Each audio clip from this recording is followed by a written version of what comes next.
الحمد لله وحده والصلاة والسلام على من لا نبي بعده محمد بن عبد الله صلوات ربي وسلامه عليه. أحب في الله، إن شهر رمضان قد عزم على الرحيل ولم يبق منه إلا القليل، فمن منكم أحسن فيه فليعمل بالتمام، ومن كان فرطا فليختمه بالحسنى فالعمل بالخواتم. Ndugu zanguni, baada ya kumshukuru Allah subhanahu wa ta'ala na kumtakia sala na salamu mtume wetu Muhammad sallallahu alayhi wa ala alihi wa ashabihi wa sallam, bila kusahau kuwashukuru vile vile uongozi wa msikiti huu kwa kuamua kutoa dhima kuweza kumkaribisha kila mmoja katika mimbari hii kwa ajili ya kuweza kuzungumza na Waislamu hasatan katika mwezi huu mtukufu wa Ramadhani. Ndugu zanguni, hakika ya mwezi wa Ramadhani kad azama ala rahil, umeshaazimia kuondoka, ndio huo unaondoka zake. Walam yabqa minhu illa alqalil, na wala hakuna kilichobaki katika hiyo Ramadhani isipokuwa qalil, isipokuwa siku chache sana. Wote ni mashahidi, tulianza mwezi mosi, mwezi pili, mpaka sasa tukiwa tuko mwishoni kabisa katika 10 hili la mwisho. Ikiwa litafahamisha juu ya jambo, basi ndugu zanguni wapenzi watukufu, akina baba na akina mama, tujue kwamba Ramadhani imeondoka na wala hakuna kilichobaki isipokuwa kidogo sana. Kama ilivyo Ramadhani inaondoka, basi tujue na nyumuri zetu vile vile zinaondoka haraka kama Ramadhani inapoondoka haraka sana. Kila yaumin, kila siku ambayo kwamba inapita katika kwako wewe, ujue kwamba umepiga hatua katika kuliendea kaburi lako. Maal asafi shadid, msiba uliokuwa mkubwa, kuna wenzetu miongoni mwetu kila wanapoongeza, yani kila wanapopunguza miaka, alikuwa na miaka 30 akafika miaka 31, hutengeneza sherehe maalum ya siku yake ya kuzaliwa, badala ya kusikitika kuwa kashapunguza sehemu kubwa ya umri wake na kashalisogelea kaburi lake kwa hatua kubwa kabisa. Hivyo ndugu zanguni, ikiwa Ramadhani tulikuwa nayo na hivi sasa iko mwishoni kuondoka kwake, na hakuna kilichobaki katika Ramadhani isipokuwa qalil, isipokuwa kisiku chache sana. Faman minkum ahsana fihi, yoyote aliyetenda wema, aliyejipinda kuyatenda yaliyokuwa mazuri ndani ya Ramadhani, fa alayhi iltimami, basi na ajipinde hivyo hivyo ili aweze kuyamalizia haya masiku machache yaliyobaki. Wa man kana fartan, na yoyote ambaye kwamba kulikuwa kuna mianya, kuna siku alizembea, kuna siku hakujipinda, falyakhtimuhu bilhusna, basi ajimalizie kwa uzuri, ayamalizie masiku haya kwa kuyatenda yaliyokuwa mazuri. Fal amalu bilkhitami, kwani matendo siku zote huzingatiwa mwisho. Matendo ya mja anayoyatenda hayaangaliwi mwanzo umeanzaje, lakini mwisho unamaliza vipi. Fastami'u minhu ma baqiya min layalin, jitahidini kuyafanyia kazi haya masiku machache yaliyobaki. Wastauduuhu, na muweze kuyaaga masiku haya Ramadhani, amalan salihan, kwa matendo yaliyokuwa mema. Wala msighafilike kwa sababu Ramadhani inakwenda mwisho mkaanza kushughulika, nitakula nini, nitavaa nini, itakuwaje idi yangu, ukaacha kusoma Qur'ani, ukaacha kufanya matendo ya kheri, ukaacha kujipinda katika taa. Kwani hayo matendo yaliyokuwa mema, yashhadu lakum inda almalikul allami, yatakwenda kukutoleeni ushahidi matendo hayo mnayoyatenda mbele ya Allah subhanahu wa ta'ala. Ndugu zanguni katika imani, ikiwa tuko mwishoni sasa mwa masiku haya ambayo kwamba ndio 10 la mwisho na Ramadhani ndio hiyo inaondoka, ikiwa tuko katika haya masiku 10 ambayo kwamba yamezungumzwa sana, si vibaya na sisi leo tukagusa kidogo na kutabaruku katika masiku 10 haya ambayo kwamba tuko nayo. Ndugu zanguni, tufahamu ya kuwa inna 10 al-awakhir min Ramadhani laha fadlan adida, masiku 10 haya ya mwezi mtukufu wa Ramadhani yana fadhila nyingi sana, la tuaddu wala tuhsa. Fadhila zake na ubora wake hauwezi kudhibitika, kama ulivyozungumzwa na mashekhe mbalimbali waliokuwa wakizungumza katika mimbari hii kuyazungumza masiku 10 haya. Lakini tuelewe ya kwamba ndugu zanguni, ubora wa siku 10 hizi hauko mchana, bali ubora wa siku 10 hizi unapatikana usiku. Ubora wa masiku 10 haya hauko mchana wa Ramadhani, kwamba nimefunga, nimesoma sana Qur'ani, nimefuturisha sana. Ndani ya masiku 10 haya ubora wake hauko mchana, bali ubora wa masiku 10 haya unapatikanwa katika mausiku yake, kwa sababu kilichoyafanya masiku 10 haya kuwa bora ni Lailatul Qadri, ni ule usiku mmoja wa Lailatul Qadri ambao kwamba ni khairun min alfi shahari.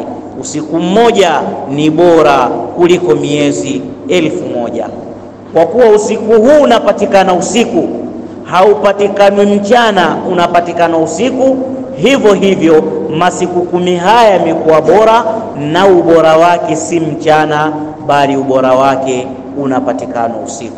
Lidhalika, wa hivyo kana Rasulullah sallallahu alayhi wasallama, alikuwa Mtume sallallahu alayhi wasallam, idha dakhala al-ashru al-awakhir, yanapoingia masiku 10 haya ya mwezi wa Ramadhani, yajitahidu fi ma la yajitahidu fi ghairihi, akijipinda na kujitahidi katika ibada kiasi cha kwamba alikuwa hajitahidi kiasi hicho katika siku 20 zote zilizopita. Bali alikuwa vipi? Yuhyi laila kulla, akiuhuisha usiku wake wote. Masiku 10 haya Mtume sallallahu alayhi wa alihi wasallam kana yuhyi laila kulla, alikuwa akihuisha usiku mzima, halali hata nusu saa wala halali hata dakika moja, akihuisha usiku mzima katika kufanya ibada. Wayatazilu nisa, na vile vile ndani ya masiku 10 haya Mtume alikuwa hawakaribii wake zake, akijitenga na wake zake, ai la yujamiuha, hakutani nao katika tendo la ndoa baada ya kwamba ni wakeze wa halali. Lakini kwa kule kujipinda kwake katika mausiku 10 haya, basi ilimpelekea Mtume sallallahu alayhi wasallama la yujamiuha, alikuwa hakutani na wake zake. Bali kaifia yake ilikuwaje? Kana yashuddul mizara, Mtume sallallahu alayhi wa alihi wasallam alikuwa akikaza kikoi chake, kinayatan, alikuwa akijitahidi na kufunga mkanda kwamba wakeze hawana nafasi katika masiku 10 haya. Wayuqidhu ahlahu, lakini Mtume alikuwa akifanya, yeye alikuwa akikesha usiku kucha, lakini katika sehemu ya usiku alikuwa akiwaamsha familia yake. Leo ndugu zanguni, tuko katika masiku 10 haya, yaliyobaki ni machache sana katika mwezi mtukufu wa Ramadhani, lakini utakuta Muislamu ndiye analala katika masiku 10 haya. Hasanul Basri rahmatullahi alayhi au rahimahullahu rahmatan wasi'a, mara moja alimtembelea rafiki yake katika theluthi ya mwisho ya usiku, saa 9 saa 10. Alipomtembelea rafiki yake, sahiba wake, ndani ya masiku 10 haya, alipofika kagonga mlango. Alipogonga mlango akafunguliwa na mfanyakazi. Yule mfanyakazi alipokuja kumfungulia akamuuliza, aina sayyiduki, yuko wapi bwana wako, yuko wapi mwenye nyumba hii? Yule mtumwa akamwambia, huwa naim, amelala. Hasanul Basri akageuka hali ya kuwa anang'ata vidole, ishara ya kusikitika na kuumia, akasema, ma alimtu anna almuslima yanamu fi hadhihi alayam, sijapata mimi kufikiri wala kudhania kuwa yuko Muislamu anayelala katika masiku 10 haya, sijapata kudhania hilo. Hasan al-Basri hazungumzi kwamba sijapata kudhania, shekhe asema ma alimtu anna almuslima, muislamu yoyote sidhani mimi wala sijapata kufikiria annahu yanamu fi hadhihi alayam, ya kuwa muislamu huyo anaweza akalala katika masiku haya, hali ya kuwa ni masiku ambayo kwamba Allah tabaraka wa taala yazilu fi samai dunya nuzulan yaliqu bi jalalihi, Allah huteremka katika uwengo wa dunia uteremkaji ambao kwamba walingana na utukufu wake, kisha hunadi mara 3 na malaika zake hunadi mara 3 kuwanadia wanadamu ambao kwamba ni mimi na wewe. Manil mustaghfir fa astaghfira lahu, nani mwenye kuomba msamaha aweze kusamehewa. Hunadiwa haya mara 3, kisha hurudiwa tena mani taibi fa aqbilu taubata, ni nani mwenye kutubia niweze kumkubalia toba yake. Hunadi mara 3 maneno haya, kisha manisail fa ujiba lahu, ni nani anayeomba maombi yake, shida zake za dunia au za akhira, niweze kumuitikia maombi yake. Allah hutangaza haya mara 3 katika 10 hili la mwisho kila siku. Hasan al-Basri anasema ikiwa Allah anatangaza katika mausiku 10 haya, yeye mwenyewe anakuja na malaika ujio ambao kwamba unalingana na utukufu wake, sidhani kama kuna muislamu anaweza akalala katika siku 10 hizi. Lakini leo ndugu zanguni, utakuta muislamu mimi na wewe tunapitwa na masiku 10 haya, tunakesha katika kutizama mpira. Baada ya kumaliza kuangalia mpira, nani kafungwa nani kafunga, hatimaye tunarudi katika vitanda vyetu mpaka alfajiri inatupita. Huu ni msiba uliokuwa mkubwa ndugu zanguni, na ni kutokujua fadhilul ayami wal layaliya, kutokujua ubora wa masiku na ubora wa zama. Ndugu zanguni na wapenzi watukufu, masiku 10 haya ni masiku ya kisimamo, na yoyote atakayesimama akadirikiwa na Lailatul Qadri hali ya kuwa amesimama, Allah tabaraka wa taala atamsamehe madhambi yake yote. Mtume sallallahu alayhi wasallam anasema man qama ramadana imanan wa ihtisaban ghufira lahu ma taqaddama min dhanbihi, lakini bil khusus akasema man qama lailatal qadri imanan wa ihtisaba ghufira lahu ma taqaddama min dhanbihi, yoyote atakayesimama lailatul qadri akiwa na imani ya sawa sawa, lakini akawa na ihtisab, akitarajia malipo, mtu huyo atasamehewa madhambi yake. Sisi tuko wapi wakati huo ndugu zanguni? Ni juu yetu ndugu zanguni ndani ya masiku 10 haya kuhakikisha tunaiswali swala ya Isha kwa jamaa, kwa sababu usiku unaanza baada tu ya watu kumaliza kufuturu, baada ya kuingia kwa magharibi ndiyo usiku unaanzia hapo. Kwa hiyo jipinde muislamu, hakikisha swala ya Isha unaiswali kwa jamaa, lakini baada ya hapo swali sunna ya baadia baada ya Isha. Leo wengi ndugu zanguni sunna ya baadia inatupita baada ya kumaliza Isha, tunaingia katika tarawehe, hali ya kuwa sunna baada ya Isha, rakaa 2 za baada ya Isha ni sunnatun muakkada, ni sunna ambayo kwamba imesisitizwa, ni katika zile rakaa 12 ambazo kwamba Rasulullah salawatu rabbi wa salamu amesema yoyote mwenye kudumisha rakaa 12 kila siku, Allah tabaraka wa taala atamjengea jumba la kifahari katika janna, jumba ambalo kwamba dunia nzima hawawezi kulinunua au kulijenga kwa thamani yake. Miongoni mwa rakaa 12 hizo ni rakaatani baada al-isha, ni rakaa 2 baada ya Isha.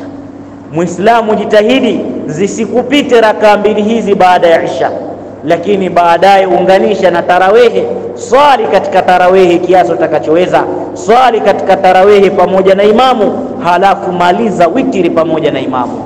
Asema Rasulullah sallallahu alaihi wasallam man salla ma'a al-imami hatta yansarifa, wa fi riwaya man dakhala ma'a al-imami hatta yansarifa, yoyote atakayeingia katika swala pamoja na imamu swala ya tarawehe, akaianza pamoja na imamu mpaka imamu akamaliza, yani akamaliza witiri, kutiba lahu ka qiyamihi llaila kulla, ataandikiwa mtu huyu kuwa amepata ujira wa kuswali usiku kucha.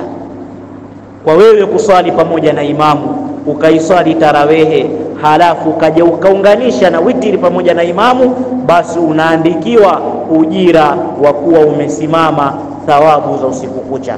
Baada ya hapo pumzika kama utapumzika, lakini kama utaunganisha unganisha. Hakikisha ndugu zanguni, usiku unautumia hali ya kuwa umesimama sawa sawa. Namna gani ya kusimama usiku ndugu zanguni? Sifa za msimamaji aweje? Kisimamo gani ambacho kwamba Allah anakitaka? Kisimamo gani ambacho kwamba mtu akisimama kisimamo hicho anajisogeza karibu na Allah tabaraka wa taala? Sio usimamo unavyotaka wewe, bali kuna namna maalum ambayo kwamba Allah tabaraka wa taala kaieleza msimamaji asimameje. Namna ya sifa hizo akiwa nazo msimamaji, awe mwanamke au awe mwanaume, akisimama katika sifa hizo, basi kisimamo chake hiki kinakuwa sababu ya kufutiwa madhambi yake. Asema Allah subhanahu wa ta'ala katika surati Zumar, amman huwa qa'imun ana al-layli sajidan au qa'ima, hivi yule ambaye kwamba qanitan lil ana al-layli, amesimama katika nyakati za usiku, sajidan akiwa amesujudu, au qaima au amesimama. Akisimama katika sifa gani? Sifa ya kwanza, yahdharu al-akhirah, akiwa na tahadhari iliyokuwa kubwa, fikra yake, maindini yake, mawazo yake, akiifikiria akhira yake. Wayarju rahmata rabbih, lakini katika usimamaji wake huo awe anatarajia rehma za Mola wake. Huyu atakayesimama na visimamo hivi, akasimama na sifa mbili hizi, basi huyu ndiye kupitia kisimamo chake atafutiwa madhambi yake yote. Sifa ya kwanza, yahdharu al-akhirah, akiwa amesimama fikra yake isiwe duniani, mawazo yake asifikirie atakula nini, afikirie akhira yake. Hivi leo mimi nakutana na Allah, Ramadhani yangu hii ikiwa ni ya mwisho, akhira yangu ikoje? Kupitia kisimamo changu hiki imjie taswira ya kaburi yake, nitakapolazwa katika mwanandani nitakuwa ninafaidika na jambo gani? Mwanandani wangu utakuwaje? Kaburi langu litakuwa vipi? Hisabu yangu itakuwaje siku ya Kiyama, siku ambayo nitasimamishwa mbele ya Allah, halafu aanze kuniuliza juu ya dogo na kubwa ambalo kwamba nimelitenda. Kitakapokuja kuwekwa wazi kitabu changu, halafu yawekwe wazi yale yote niliyoyatenda, mje atahesabiwa dogo lake na kubwa lake. Fikra ya akhira ikoje? Wakati huo umesimama, fikra zako ziwaze hesabu mbele ya Allah. Ufikirie akhira yako, ufikirie kaburi lako, ufikirie yaumun nadama, siku ambayo kwamba jua litakuwa ndugu zanguni kadiri ya maili moja. Ufikirie jahannam, itakuwaje Allah atakapo mimi hakunisalimisha na jahannam nikaingizwa katika moto, hali ya moto ukoje? Fikiria hali za akhira. Yahdharu al-akhirah, huyu msimamaji, qanitan ana al-layli, yule ambaye kwamba amesimama katika nyakati za usiku, lakini qaima sajidan, akiwa amesujudu, au qaiman au kasimama, hali yake ikoje? Akiwa amesimama au amesujudu, yahdharu al-akhirah, akiwa na tahadhari iliyokuwa kubwa kunako na kuifikiria akhira yake. Lakini sifa ya pili, wayarju rahmata rabbih, ataraji rehma za Mola wake. Pamoja na madhambi haya niliyoyatenda, lakini ya Rabbi, wewe rehema zako ni kubwa kuliko matendo yangu. Pamoja na mapungufu niliyokuwa nayo, ya Rabbi, natarajia unisamehe, natarajia msamaha wako, natarajia ndugu zanguni kule kutaraji rehema zake Allah. Usijiegemeze kwa matendo yako. Mtume sallallahu alayhi wasallam anaambia masahaba, la tadkhuluna aljannata bi'a'malikum, hamtoingia peponi kwa matendo yenu. Si swala zenu mlizoswali nyingi sana, si kisimamo mlichosimama mwezi mzima, si sadaka mlizozitoa, si zaka mlizozitoa ikawa ni sababu ya kukuingizeni peponi. Hamtoingia peponi kwa matendo yenu. Masahaba wakashtuka, wakamwambia wala anta ya Rasulullah, ikiwa sisi hatutoingia peponi kwa matendo yetu, hata wewe Mtume? Akawaambia wala ana, hata mimi pia Mtume sitoingia peponi kwa matendo niliyoyatenda. Hakuna matendo niliyoyatenda yatakayonifikisha daraja ya kuniingiza peponi illa an yataghammadani Allahu birahmati, isipokuwa nataraji Allah anifunike kwa rehema zake, ndipo niingie peponi kwa rehema zake. Huyu ni Mtume sallallahu alaihi wasallam asema illa an yataghammadani Allahu birahma, mimi nitaingia peponi kwa rehema za Allah, atakaponifunika Allah kwa rehema zake. Kwa hiyo na wewe unaposimama usiku, simama kwa sifa mbili hizi. Ukiswali swala ya tarawehe, fikra ya akhira ije mbele yako, lakini utaraji rehema za Allah, kwamba ya Rabbi, mapungufu nilokuwa nayo mimi si lolote, si chochote, bali rehema zako ndiyo ninazozitarajia. Tukiwa katika hali hii, ndugu zanguni, tutafaidika na masiku 10 haya, na itakuwa sababu na tutaingia katika wale ambao kwamba Mtume amesema man qama lailatal qadri imana wa ihtisaba ghufira lahu ma taqaddama min dhanbihi. Kwa hiyo tumegusa kidogo tu hapo katika fadhila za masiku 10 haya, lakini ubora wake tumeona ni usiku, na usiku wenyewe aweje huyu mwenye kusimama, asimame katika hali kama hiyo. Nukta ya pili kwa haraka haraka, ndugu zanguni, tuna zakatul fitri. Hadithi sahihi, hadithi ya Anas, Mtume sallallahu alaihi wasallam anasema inna Allaha farada naharahu sawma, hakika Mwenyezi Mungu amekufaradhishieni mchana wake mfunge. Wasanna nabiyakumul qiyam, na Mtume naye akafanya kuwa ni sunna usiku wake muweze kusimama, akakifanya kisimamo cha usiku kuwa ni sunna, lakini akafaradhisha mwisho wa funga kuna zakatul fitri. Nini maana zakatul fitri? Zakatul fitri ni zaka inayotolewa kwa ajili ya kusafisha, kama vile ambavyo kwamba kuna zakatul mali, zaka ya mali hutolewa zaka kwa ajili ya kuisafisha mali. Allah anasema khudh min amwalihim sadaqa tutahhiruhum wa tuzakkihim biha. Ewe Muhammad sallallahu alaihi wasallam, chukua kwa wao mali, chukua zaka katika mali zao. Lengo la kuchukua hizo mali si kwamba ufaidike nazo, tutahhiruhum, ili uzitaharishe hizo mali zao wenyewe, watu zakihim biha, na uweze kuzisafisha hizo mali walizokuwa nazo. Mali haiwezi kuwa tahara na mali haiwezi kuwa safi ikiwa mali hiyo haitolewi zaka.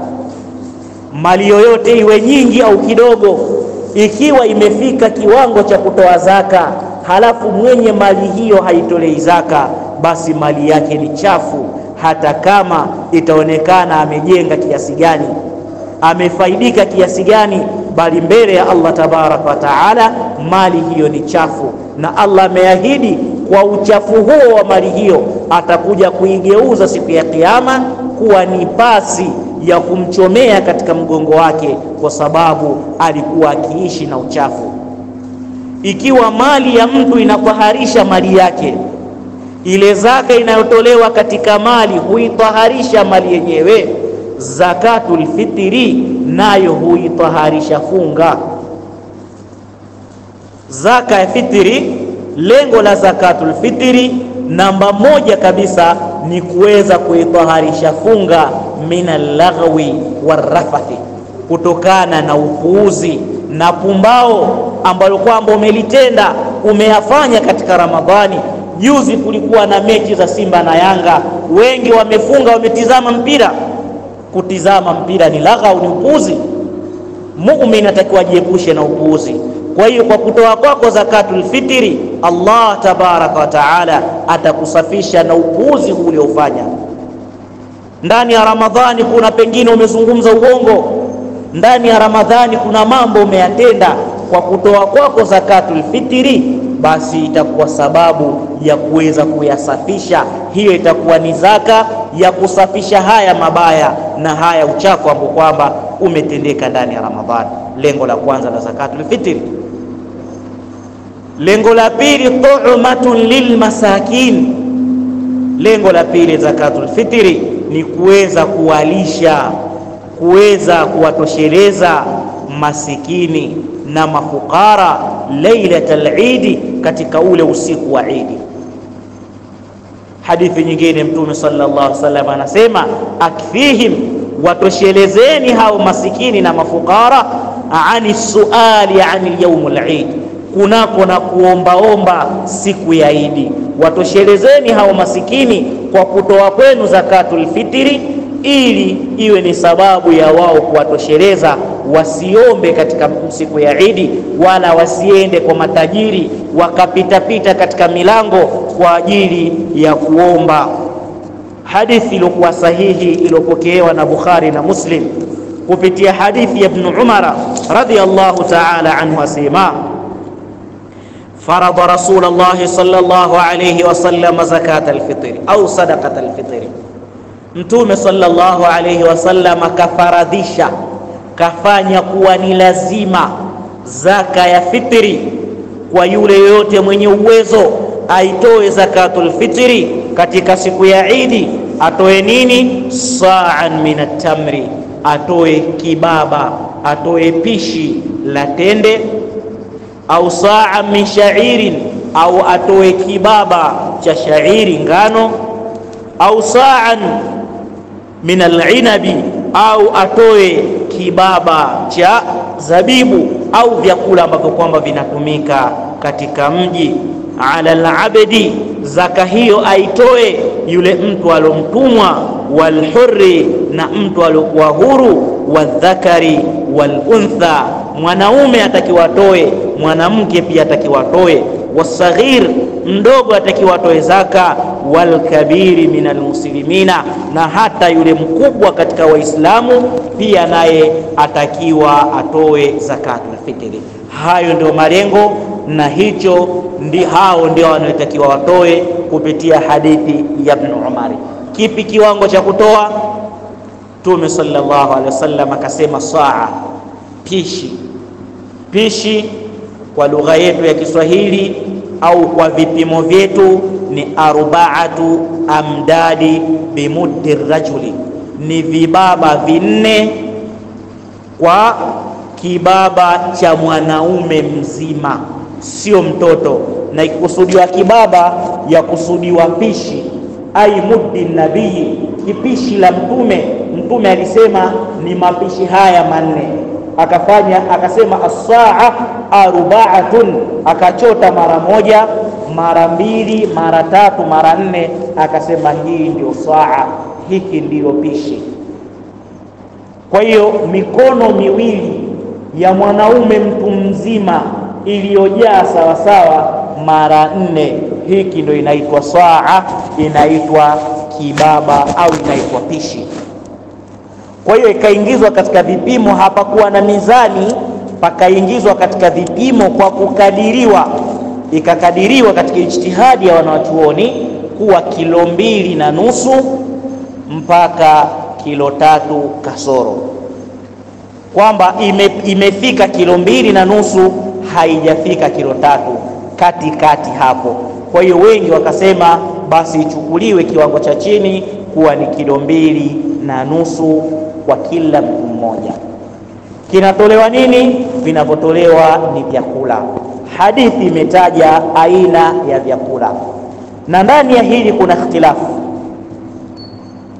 kuna tofauti ya wanawachuoni kuwa Mtume sallallahu alaihi wasallam zama zake kulikuwa kuna dirham na kulikuwa kuna pesa umla, kuna dhahabu na fedha, lakini ilipokuja katika masala ya zakatul fitri Mtume hakutaja kiwango cha pesa, bali alitaja aina ya vyakula.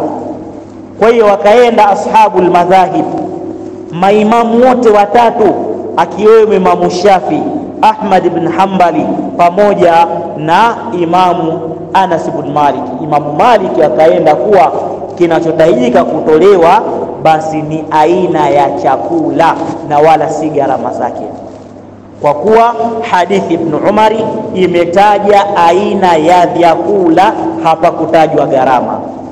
Wamezungumza mengi wanachuoni, muda wetu ni mdogo na siku yenyewe ndio hii ya leo, hatujui kama tutapata siku nyingine, lakini kwa mukhtasar, madhehebu matatu yote wamekubaliana haifai kutoa gharama. Kinachohitajika ni kutoa aina ya chakula ambacho kwamba kinatumika katika mji. Ndio maana Mtume akaviorodhesha aina ya vyakula, kwa sababu zile nchi ambazo walikuwa nazo zilikuwa zikitumia aina hizi ya vyakula katika siku ya Eid. Aidha wengine wakitumia tende, wengine wakitumia shairi ngano, wengine wakitumia mchele, wengine wakitumia kamha, wengine wakitumia inabu zabibu, na wengine wakitumia maziwa yaliyoganda, yale yanaitwa al-ajaf al-qattu, maziwa yaliyoganda yaliyokaushwa katika jua kama hivyo, ndiyo inakuwa sehemu ya kutoa zakatul fitr. Akaenda Imamu Abu Hanifa pamoja na ulama wengine wa zama zetu al-muasirin, wakasema kwa kuwa Mtume sallallahu alayhi wasallam ametueleza lengo la zakatul fitri ni kuwatosheleza hawa masikini kunako na kuomba siku ya Idi. Kwa hiyo mtu anaweza akatoa chochote kitakacholeta furaha kwa hawa, kichochote ambacho kwamba kitakuwa sababu ya kuwatosheleza hawa masikini kinaweza kikatolewa. Wakajuzisha kutoa mtu gharama ya chakula, lakini gharama hiyo iwe ndio ile ya thamani ya twaa ya pishi 2.5 kg. Kwa hiyo watu wanatoa gharama. Kauli ziko nyingi. Wengine wakasema sasa ukimpa mchele tu atapikana nini? Ukimpa mchele nyama atanunua wapi? Ukimpa hiki atafanya nini? Wakaenda wanawachuoni wakasema katika Eid al-Adha kunachinjwa nyama, lakini pia kunatolewa nyama zile. Mbona hatusemi kwamba tukimpa nyama atakula na nini? Tunampa nyama bila mafuta, tunampaje nyama bila kadha, lakini hizi zote ni dalili za wao waliposhika kwamba haifai kutoa hiki. Kwa hiyo kimsikia mtu anasema kwamba zakatul fitri ni nafaka tu, basi kuna sehemu kaegemea, na msimamo huo uko katika watu wa ilmu. Lakini ukimsikia shekhe anasema watu watoe gharama, pia na yeye kuna msimamo kashika na ipo katika dini, na hii ijtihadi imekubalika mbele ya wanawachuoni. Kwa hiyo mtu anaweza akatoa kimoja katika viwili hivi, aidha akatoa gharama ya 2.5 kg ambayo mara zingine ni 5,000 sijui, mara zingine sijui 7,000, mara zingine sijui 2,000, hakadha kwa idadi ya 2.5 kg, au ukatoa 2.5 kg ya aina hivi ya vyakula. Nani wanaopewa? Wanaopewa mtu wa mwanzo kabisa, innamas sadaqatu lilfuqara. Wanaopewa namba 1 ni fukara. Fukara ni yule ambaye kwamba hamiliki hata nusu ya mahitaji yake ya siku. Ikiwa kwa siku anatakiwa atumie shilingi 2,000 ndiyo bajeti yake ya siku nzima, basi fukara yeye kwa siku hamiliki hata 1,000. Anapata 500, anapata 300, anapata 600, 700, chini ya nusu ya mahitaji yake ya siku hayapati. Huyu ndio fukara. Baadaye anapewa masakini. Masikini ni juu ya fukara. Masikini ni upi? Ni yule ambaye kwamba anamiliki nusu ya mahitaji yake ya siku. Kwa siku anatumia 5,000 katika nyumba yake, anapata 2,500, anapata 3,000, 3,500, 2,700. Huyu anakuwa si fukara, bali huyu anaitwa ni masikini. Kwa hiyo hawa ndio watakaopewa. Al-armila wanapewa wajane ambao kwamba hawana uwezo.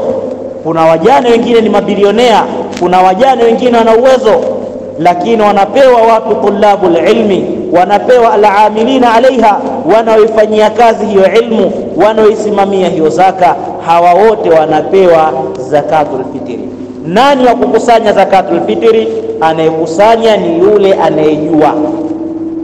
Zama za Mtume ilikuwa ikiletwa kwa rasuli na rasuli akiwagawia, na mara zingine kwa makhulafa mara zingine ikiletwa kwa watu kama hivyo wenye kiti, wanawajua masikini wao, wanapewa wao. Sijui balozi wa nyumba 10 anajua watu wake katika nyumba 10 zile, anaweza akapewa zaka ikiwa ni muadilifu, akaifikisha kwa watu wake. Ikiwa ni diwani anawajua watu wake, anaweza akapewa. Lakini kwa kuwa siku hizi kote huko hakuna uadilifu, analetwa kwa imamu, shekhe, yeye ndio anajua watu wake, naye vile vile awe mwadilifu katika hilo kwa kuweza kuwagaia. Upi wakati wa kuitoa zakatul fitri? Ziko nyakati 3. Kuna wakati ambao ni mustahabu, wakati ambao unapendeza ni toka siku ile ya mwanzo ya Ramadhani, unaweza ukatoa zakatul fitri mpaka sasa hivi, huu ni wakati mustahabu. Kuna wakati wa sunna. Ni upi wakati wa sunna kutoa zakatul fitri? Ni ule wakati baada ya kusikia mwezi umeandama. Ukishasikia mwezi umeandama, hapa ni sunna kutoa zakatul fitri. Ni upi wakati wa wajibu? Wakati wa wajibu wa kutoa zakatul fitri ni kabla ya swala ya Eid, kuanzia alfajiri ya swala ya Eid mpaka kabla ya kuswaliwa Eid. Huu ndio wakati wa wajibu kila mmoja kutoa zakatul fitri. Hapa ni wajibu. Wakati huu ukikupita ukawa hujatoa zakatul fitri, ukiitoa baadaye inakuwa ni sadaka kasairi sadakati, ni sadaka kama sadaka zingine. Hivyo kuna tambihi kwa kuchelewa kutoa zakatul fitri. Maimamu nao vile vile wanataka watu wote watoe zakatul fitri, wanaichelewesha swala ya Eid kwa ajili ya kuendelea kupokea zakatul fitri. Inafika mpaka jua lishapinduka, watu washachoka, imamu kasimama nje anapokea zakatul fitri badala ya kuwasalisha watu swala ya Eid. Haya ni makosa. Tukipata nafasi tutakuja kuzungumza Lailatul Jaiza, siku ile ya malipo, ambapo kwamba ni usiku wa Eid. Nini ya kufanya swala ya Eid, wapi swaliwe, wakati gani wa kuswali swala ya Eid. Kama imamu atakuja kutupa fursa katika ratiba zake, tutakuja kuyazungumzia hayo. Kwa hiyo wakati hizi 3 ni nyakati za kutoa zakatul fitri.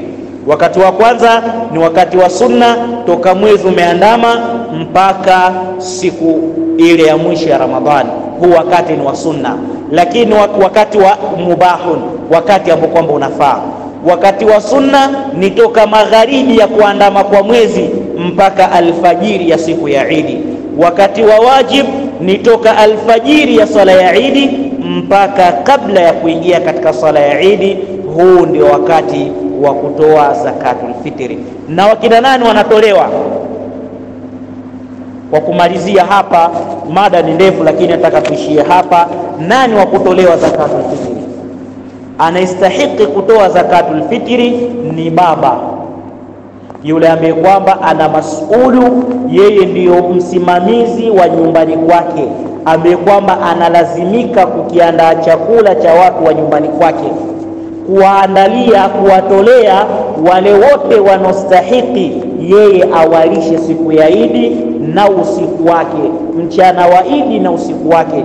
Kila ambaye kwamba anakutegemea umnilishe siku ya Eid, mchana wa Eid na usiku wake, basi ujue mtu huyo ni wajibu kumtolea zakatul fitri. Ikiwa mama kijijini wewe ndio unaenilisha siku ya Eid, basi ni wajibu kumtolea zakatul fitri. Dada wa kazi siku ya Eid anakula kwako, ikiwa ni Muislamu, basi ni wajibu kumtolea zakatul fitri. Mtoto mchanga ni wajibu kumtolea zakatul fitri, bali hata ule ujauzito ambao kwamba ushapita miezi 4, ushapuliziwa roho, mtoto anacheza tumboni, pia Sayyidina Uthman ibn Affan akasema pia atolewe zakatul fitri. Sasa naanzaje kutoa zakatul fitri? Unaanza kujitolea wewe mwenyewe, halafu unamtolea mkeo, unamtolea mtoto mdogo kabisa katika watoto wako, halafu unakuja yule mkubwa na unatoa kadiri ya uwezo. Ikiwa uwezo uko nao, basi watolee wote. Ikiwa uwezo hakuna, kwanza unaandaa chakula chako cha usiku ya Eid, mchana wake na usiku wake, halafu ile fadla, ile ziada unajitolea wewe. Kimebaki wamtolea mkeo, kimebaki wamtolea mtoto mchanga, kimebaki unamtolea mtoto mkubwa, halafu al-adna fal-adna, anayefuata na anayefuata mpaka wote wamalizike. Tukome hapa katika zakatul fitri. Mengi tumeyaacha kutokana na muda wenu. Leo tumetumia muda wenu mwingi, mtusamehe kwa kutumia